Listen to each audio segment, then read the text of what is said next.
Hammaga yaxshi kayfiyatlar tilagan holda numerologiya mavzuyimizni davom ettiramiz. Demak, 8, 17, 26 chislolarda tug'ilgan shaxslarning xarakter xususiyatlari haqida gapiramiz. Ularning ruhiyatida qo'mondonlik, qirolichalik ruhiyati bor, dasturxonga ham e'tibor qiladi, mulozamatga ham e'tibor qiladi, juda tartib intizomni yaxshi ko'radi, juda zo'r boshqaruvchi, qozilik, aql o'rgatish, yo'l yo'riq ko'rsatish qobiliyati bor. Lekin o'zi haddi siqqan odamga aql o'rgatadi. Siz xafa bo'lmang, u to'satdan sizga baqirib qolsa, chunki ular tartib intizomni, tinchlikni yaxshi ko'radi. Nimanidir yo'q, bo'lmaydi desa, bo'lmaydi. Va siz ularni jadni deb o'ylamang, qo'rimsoq deb.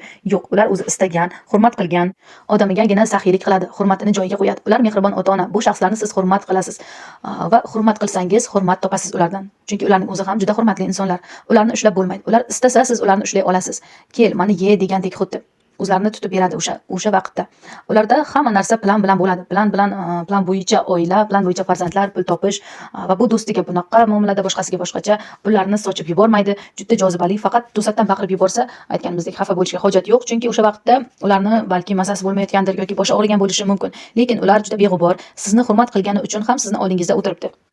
Faqat ularni ko'pchilik tushunmaydi. Agar ularni tushunsa, juda zo'r maslahatlar olishi mumkin. Ular juda ko'p qiyinchiliklar ko'rgan, juda bolajon, lekin bildirmasa ham o'zini hurmat qilganidek boshqalarni ham hurmat qiladi.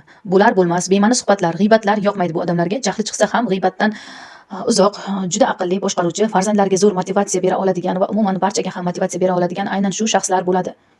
Ajoyib shaxslar, qirolichalar, ajoyib do'stlar hisoblanadi ular. Mehnatkash, shu bilan birga dam olsa, juda ham zo'r joyida dam olishni ham biladigan shaxslar. Qisqa qilib aytganda, odamlarni ajrata oladigan va ajoyib, motivatsionniy, juda ham yaxshi shaxslar hisoblanadi.